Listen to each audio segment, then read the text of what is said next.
Charlie here with New Hope Lutheran Church, and welcome to Pastor Charlie's Toolbox. You know, you might have noticed, things like extension cords can be a pain.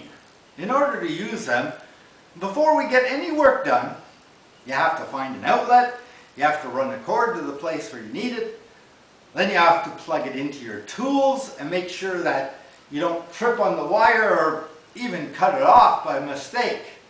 And if your extension cord is too short, well, you need to go find another one.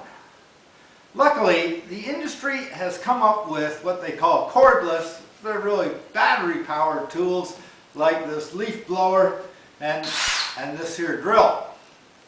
All you have to do with these is find an outlet, plug your charger in, wherever it may be, and when one of these batteries runs low, you just switch it out for a new and fresh one, and you're ready to go again. There's no more tripping or getting an extension cord caught on something. And these days you can get a whole bunch of portable tools in the cordless version. Things like circular saws, nail guns, even chainsaws and grinders. Now, that all might seem pretty amazing, but cordless tools have actually been around for longer than you might think. I mean, how did one build before electricity was discovered? Everyone used what are referred to as hand tools.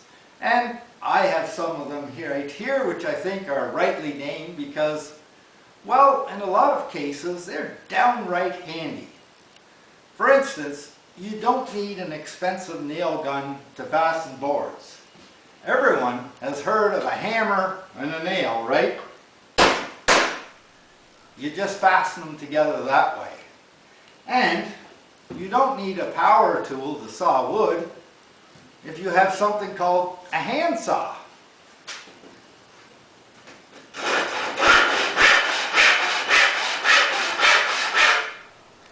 You can do a cut with that too.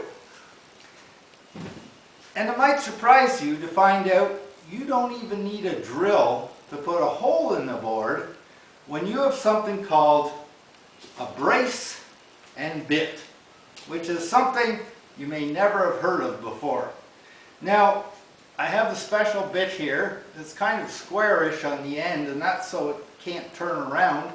But this one here is an adjustable one, which will cut a variety of sizes of holes. And you put it in the chuck and you tighten it down and away you go.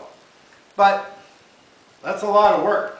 So, for the purposes of demonstration, I'm just going to use a regular speed bit. And the only trick with these is that you have to tighten them really good or they start to slip. And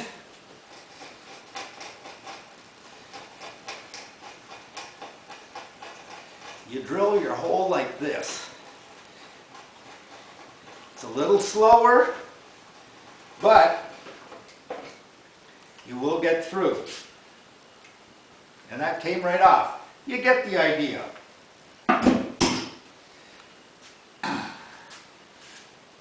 Corded tools, then, have a downside in that you need electricity fairly close by to where you are. Cordless tools also have a downside, and that is that you need to remember to charge your batteries.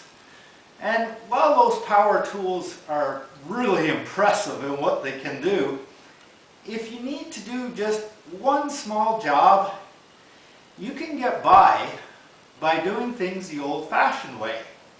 I mean, who has ever hung up a valuable painting like this in this way?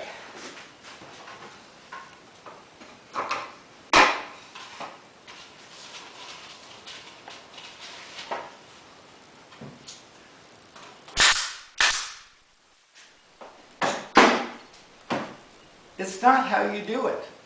You do it by using a hammer and nail. My point here is that we don't always need the newest or flashiest gadget.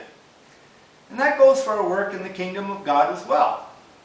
We are all called to show and tell others something about God in some way.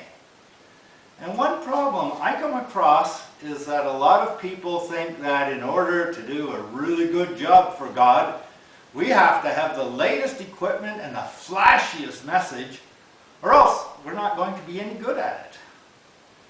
But as our lesson from Mark 6 verses 1 to 13 tells us, Jesus explained to his disciples that they didn't need much for material things in order to do what God calls us to do.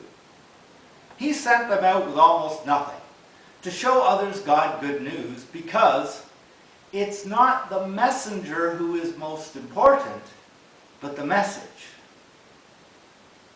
Love, hope, purpose in life, and forgiveness, they all sell themselves. Just do the work. Even if you feel like you have a limited number of tools at your disposal, you are enough. And if we don't feel all that successful, remember that we're not alone. As this lesson reminds us that even Jesus was limited in his hometown. That didn't hold him back, and we should never hold ourselves back because we think maybe we're not capable. Just do the work. Use the tools you have.